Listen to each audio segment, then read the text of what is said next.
Hello everybody, this is Toys R Us, and for this special figure showcase we're going to be looking at one of the newer figures.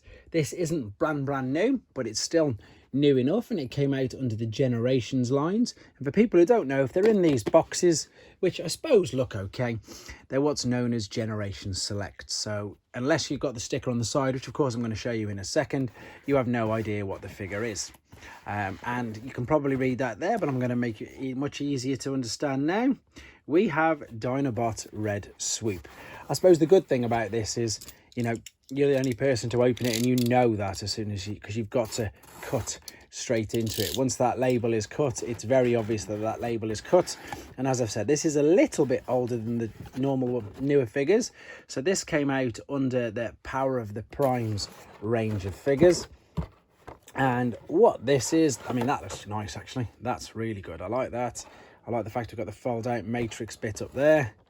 And there we do have Swoop. So obviously the original figure came out and he had the blue chest, a bit like more like the cartoon, whereas this is the Selects version.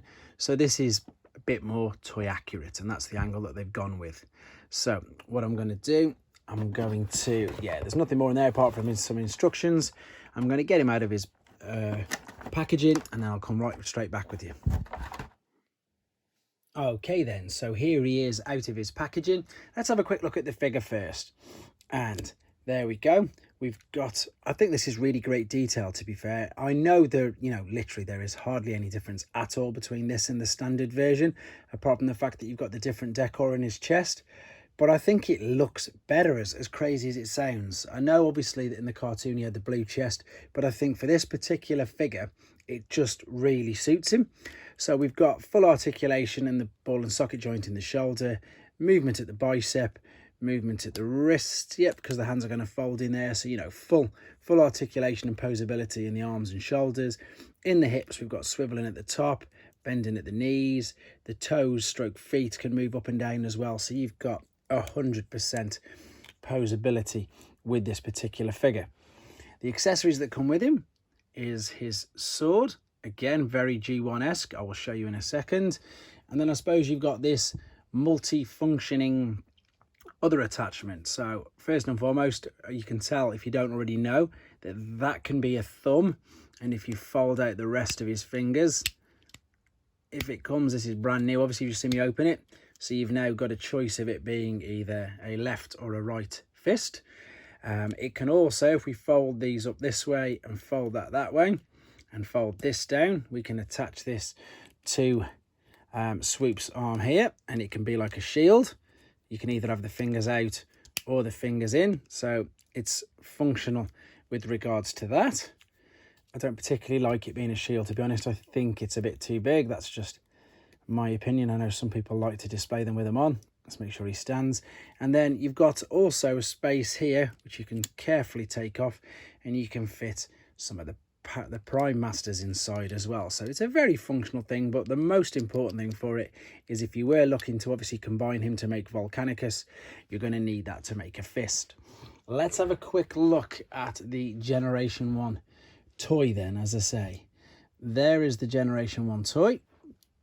Very similar looking, very similar paint taps, and this is the big difference. Obviously this is why it's the Select, this is why it's a special edition, because they've gone, I was going to say with the red breast, but he's not a Robin, but it pretty much is. It looks exactly like that. The sword, this is the original Generation 1 one. Careful, I'm going to balance him there. There we go. So that's the new one, and that's the original one. As I say, the only difference would be that they haven't cut that out. And I think, let's be honest, that's the reason why they've done this special edition. It is just an homage to the original toy that's there. It does look very good. He does obviously look massively updated. They are, of course, missing the firing weapons that all the original Generation 1 Dinobots have. But for obviously health and safety in this current climate, that's the main reason why they haven't released them with any of them. None of the Dinobots have got them. So there we go. So there he is in robot mode. He looks impressive. You can pose him anywhere you want to. What I'm going to do now then, I'm going to transform him into his alternate modes, and I'll come straight back to you. Okay, so there we are. We've changed him into his alternate mode. And just for those of you who are unaware why I didn't do it on camera, a couple of reasons. One is that I don't want to spoil it for yourselves. I think it's really quite satisfying when you get your Transformer for the first time and you get to transform him. And two, to keep the length of the video down.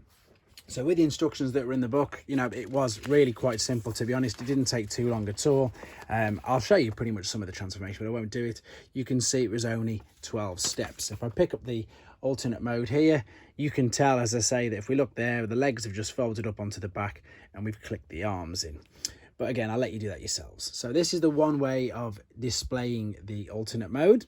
And I like this. And again, the main reason why I like it is I am a big G1 aficionado. If I slide him over here, obviously the big difference is the severe lack of chrome, but none of the new toys have chrome on them at the moment.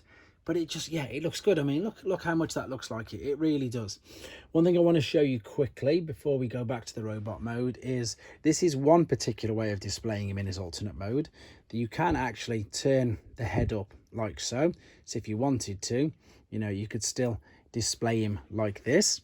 But the good thing about this particular mode is, I don't know whether to call it a power up mode or not, but it's definitely like another mode. You can attach his sword now underneath and then you've got some tabs at the top where you can now attach this. So the good thing about this is even if he's in his alternate mode, you can still attach everything to him. So now he pretty much looks like he's in, like I say, like a powered up mode, if you want to call it that. But I'm really impressed with this figure, really impressed with it. I was impressed with the first one round, to be honest. I do like the new Dinobots. I do think they look really good. I think they've done them a bit of justice. It'll be interesting to see what the new Studio Series 86 Grimlock looks like. But I think with Swoop here, I think they've done this guy a lot of justice. So there he is again, just quickly before I finish. So what I'm going to do then, I'm going to turn him back into his robot mode and we'll just do a quick recap. Right then, so we're back in his robot mode just for a bit of a conclusion, and that's how I'm going to be displaying him personally. I do think he looks very, very good. I'm not going to attach this to him at all for display purposes. Some people, as I've said, do, some people don't. For myself, I'm just going to put it neatly back in the box and away for storage. I do really, really like this figure. If you do not own the original Power of the Primes Swoop, the one with the blue chest, I would strongly recommend getting this because I do think it's that good. Is it enough of a reason for you to buy this if you haven't? I suppose it depends on the type of collector that you are. Again, it looks really good. It displays really well. And if you haven't got a Generations or a Power of the Prime Swoop, it's definitely worth getting hold of. The Select Generations line anyway, you know, they're limited. They are the sort of like special edition versions of them. So you could even get it for that particular reason. But in summary, do really like him. I think they've come up trumps with him. And I hope you guys like looking at him. I hope it helped you with your decision if you wanted to get one for yourself. And yeah, of course, everybody else out there, thank you for liking, subscribing, commenting, sharing, etc. And of course, please take care. Thanks for watching. Like and comment. And don't forget to subscribe.